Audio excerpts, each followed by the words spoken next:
word on the 5v5. We're going to have to talk to Hall of Fame promoter Frank Warren. Frank, it feels like it's selling itself. I saw it down there in terms of the spectacle, the size of the event, and how it's touching every corner of the world. But you tell me about how you're feeling right now, and also your captain choice.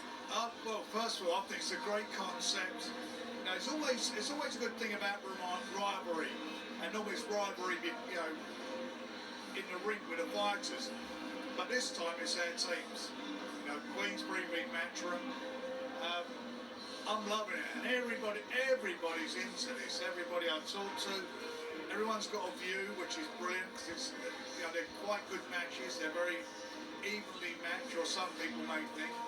And I've got a good captain. My captain Hamza. I'm looking for him for a win. I'm looking for a stoppage and get a bank and get the double points. So it is exciting, and what you add to it is the main event. I mean, that is 4 belts on the line, 2 undefeated fighters. I think they're both 20-0, and one of them has the most perfect record, 20 fights, 20 knockouts. And what we're putting together, I mean, this is boxing heaven. Brilliant. I took one quotation away from the conversation between you and Eddie, and that's he's going to be looking for a rematch when I whitewash him, as you turned around and called it. I just want to know, especially for the British fans at home, does that mean that we're going to see a lot more of these Queensberry versus Matchroom, 5 versus 5? Yeah, we talked about it, and we're seeing that even doing it, you know, in places like this. It's such a good concept between us. There's great rivalry has been between, I suppose, the families over the years. Now it's like with the kid, you know, the kids with Eddie, with Barry's boy and my kids.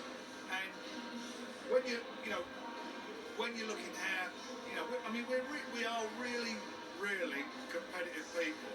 You know, we all like to win, and so there can be so much on this. And I think that we will be doing this a lot.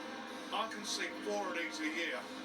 That's what I can see happen, and it makes a lot of sense. It makes such good sense, and you know, the winners are going to go on and get involved in even bigger fights. And there are world titles on the show. I mean, it's not like they're not all 10 rounders. There's some great fights. You know, Nick Ball's in a tremendous fight. That's a real tough with Ford. Real tough fight. But I do fancy him to come through. You know, Hamza, as we just said, he's in a good fight. Willie Hutchinson is a lot of people got their who they fancy will win that one. I think that's going to be a great domestic buster. Then we got the 4 heavyweights, and there's no love lost between Hrgovic and I don't think we've seen the round table yet, but between Hrgovic and Daniel Dubois, there is no love lost there.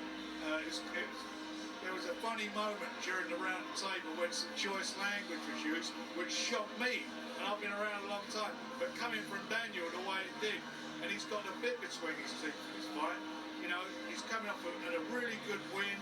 He showed a lot of grit, really dug deep, showed some grit against Baby Miller, and he's going to have to do the same thing against Hrgovic. Now, Hrgovic's a very experienced guy, both as amateur and as a pro. But Daniel, I think, found his mojo now. He's 26 years of age. He's got everything, and I think the criticism about his heart has really got to him. And he showed that, as I say last time. So provided he grits his teeth, I think that's a win. And then we've got 2 guys coming off the losses with Big Bang Zhang and with Deontay. And Deontay, you look at him, he can't afford to lose. He loses, he's done with. It's over for him. He can't come off 2 losses and expect to be in the, as I always say, at the big table. And for Big Bang, he was in a very, very, very close fight with Joe Barber, who Joe done extremely well. And there was a little bit of a chink in his armour there, you know, about his stamina at the end. He seemed to gas it. Yeah. So that's going to be a very, very interesting fight, especially as that's Eddie's captain. I'm interested to turn around, and since we're on the discussion of the heavyweight division, it doesn't make sense not to talk about Tyson Fury and Alexander Usyk, which is only around the corner. Now you blink in terms of the undisputed fight for the heavyweight crown, the one and only. We've been waiting almost 20 years for one of these, Frank. Just tell me in terms of...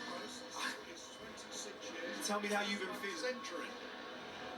Look, I can't wait for it. You know, we've tried to get it on numerous times, and unfortunately there was an injury last time. But look, it's looming now. We're only, what, 3 weeks away, is it? About 3 weeks away from it?